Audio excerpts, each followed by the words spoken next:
Thank you, sir, for your speech. Now, Abdul Rahman Junaid will say a few words about our guest of honor, Dr. M. Fouzul Kabir Khan.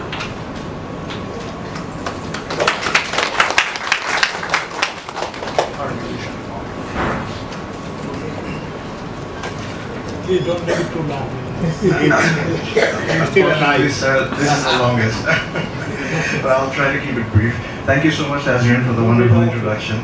Assalamu alaikum, thank you, and a very good evening to you all. But before I begin, I'd like to thank our esteemed head of chambers, who has been kind enough to organize this beautiful dinner. It's my third year this year, and we're celebrating today the 13 years anniversary, so here's to another 13 more years. So let me begin. So I'm very pleased to say a few words about our esteemed guest of honor, Dr. M. Fouzul Kabir Khan, ex-secretary, Power Division, and founder, CEO, IDCOL. Dr. Khan obtained his bachelor's degrees honors in economics from Dhaka University. He then obtained his master's in public economics from Boston University.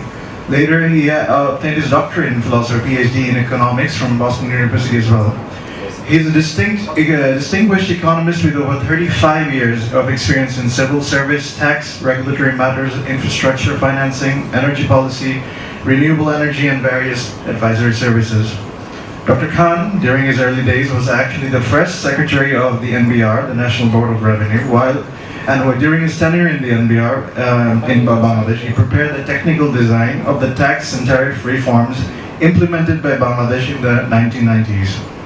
He also led a team of economists to prepare economic analysis of the Jamuna Bridge that ensured funding by multilateral donors. He was actually the founder of CEO of IDCOL, and as the CEO, he designed and implemented the most successful solar home systems program in the world, under which about 4 million SHSs has been installed. He has also taught for over 12 years as a professor of economics at the NSU, North South University's MBA program, and as a faculty in the National University of Singapore. Not only that, he has actually co-authored a book, Financing Large Projects, published by the Prentice Hall, and has done extensive consulting work for the World Bank, ADB, Asian Development Bank, IFC, JICA in various countries. He has also served as the Secretary of the Power Division, Minister of Power, Energy and Renewable Resources of the Government of Bangladesh from 2007 to 2008. During his tenure as a Secretary, he is credited for the turnaround for the power sector in Bangladesh in generation capacity, addition, expansion of transmission and distribution networks, and implementing institutional and policy reforms. He is a policy expert at the World Bank to access the capacity building needs in the energy sector, as well as develop an electricity sector strategy note for the South Sudan, and conducted Bangladesh off-grid energy sector study for the IFC. So, ladies and gentlemen, without any further ado, please put your hands together for Dr. M. Fouzul Kabir Khan, ex-secretary of Power Division, founder of IDCOL.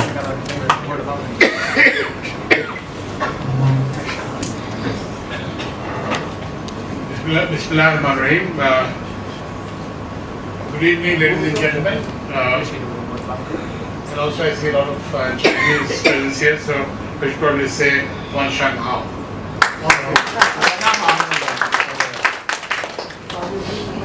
Actually, so I'll begin by congratulating Rahman Chamber for achieving this milestone of 13th year. I can see that it's not unlucky 13th, but lucky 13th year. I'm sure they will continue to prosper over the next few years. And then, as Farooq has mentioned, I should not be praising Farooq too much because that will come to me.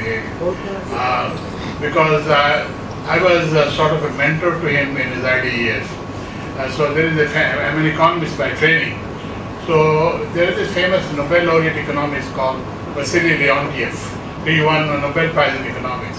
And he supervised four economists who ended up getting Nobel Prize. So everybody is saying that you're here. So he famously said that you are as good as your mentees are. So I should not be praising Farooq so much. So I should probably tell you a little bit about, I was given a topic. I thought my colleague, Mr. Mohammed Hussain would do it, I don't have to do it, get into dinner. But I was supposed to, I'm supposed to tell you something about the energy sector, overall energy sector in Bangladesh. So just a few things. It's not a time for long here. I will not stand between the dinner and a long speech in Bowie, but I give you a long speech. You see, in energy sector is like a tripod over there. The camera which is on is that. So let me begin. Sorry, energy sector basically has two here. It's primary energy and the secondary energy. And so primary energy is what you use to generate what you call the secondary energy. So electricity is the secondary energy. So if you use gas, so it is the primary energy. If you use HFO or diesel or whatever fuel, so coal is the primary energy and the electricity is there. So in case of primary energy, we are in a sort of a shortage here. So we had gas reserve. People thought we were floating on gas, and then people were pushed to take gas connections. So now we have reached a point where our gas reserve is depleting, and then no major discovery over the last 10, 15 or so years. After the Bibiana gas field discovery, there has not been much more significant. And then we have significant deposits of coal, but that remain buried under the ground. So as a result of this, we have reached a situation of energy shortage. And then the government has done the right thing, I should say, by importing energy through this LNGs, through FSRUs. There's the right thing to do, and there's nothing to panic about import of energy. There are many great countries that import their 99% of their primary energy. South Korea, 94%, 96% of South Korea imports all of their, most of their primary energy from outside. So that is not a matter of concern.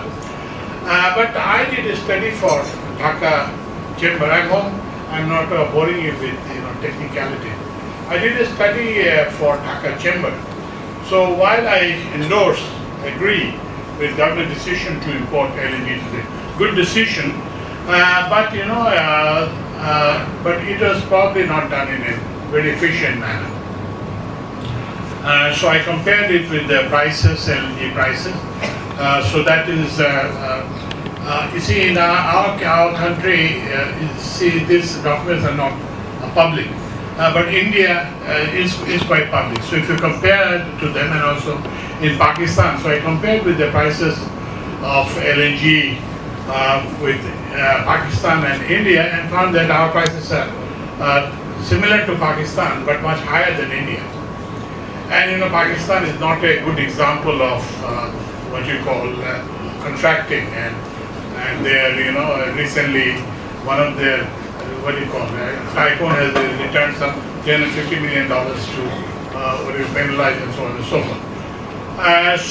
So that's one thing. And then also I compared the FSRU price, and also there I saw that there is so I would not, as I said, I would try to give it a little bit of on them, in that this was the first transaction, so maybe they didn't know the game very well. So that may have resulted this. I mentioned this in a presentation at BERC, where the Energy Secretary himself was also present, and also Principal Secretary. Who is this? He was Principal Secretary. The SDG coordinator was there. So I hope while this is the right decision, but it's not enough to take the right decision, but you have to do it the right way. So there is a problem there that we have this Speedy Procurement of Energy Act, which is there, and as a result of that, the competitive environment has disappeared. So we need to restore that competitive environment. Unless we are able to do that, so that it will create a problem. So as a result of this, there has been a price hike of gas prices have been high. And as a result, now they're asking Bangladesh Power Development Board. Obviously, they use gas as their raw material, primary energy, so they have asked for a revision. But Bangladesh energy prices at one point they used to be very low, but that's no longer true. Our electricity prices are quite comparable, even higher than whatever some of the electricity prices in the region. So there is not really much room. So whatever you have to gain is in terms of efficiency. So that's one. The second thing was Mr. Mohammed Hussain and my colleagues in the power division have done an excellent job in what you call eliminating practically the blackout. If you came here, Dhaka, about 10 years back, then you would have, maybe you could not continue a single meeting without interruption. So there would be what you call blackout. So that isn't there, and then I would like to credit my colleagues at Power Division, the government, and Mr. Mohammed Hussain and his team at the power cell. That's fine. But you know, in doing that, what they've done is they've done too much. They've contracted too much capacity. So actually, according to varying estimate, because the power demand capacity, and then this capacity is not free because you have to pay capacity payment, because this your power tariff has two parts: the capacity tariff and the energy tariff, and that has burdened what you call the burdened PDB, and PPDB is having a staggering amount of what you call cumulative losses. So I would not put that number because it's dinner time. You don't want to bring unpleasant statistics. And then you use the what you call national transmission or distribution line and pay what you call winning charge. So that is the standard. So that's another area where I think I'm sure government is aware of these problems, and then what you call Mr. Mohammed Hussain and his team at Power Cell.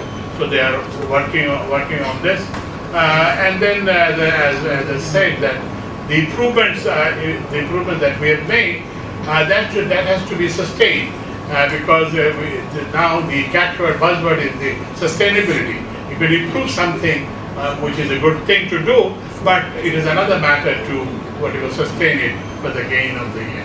So I would not, as I said, prolong my discussion with this short year on what you call power and energy situation in Bangladesh. I will again congratulate Rahman Chamber, Farouk and his colleague for very good doing this excellent job and providing this service, providing service to what you call foreign investors here. And I wish they will prosper farther in the years to come. Thank you.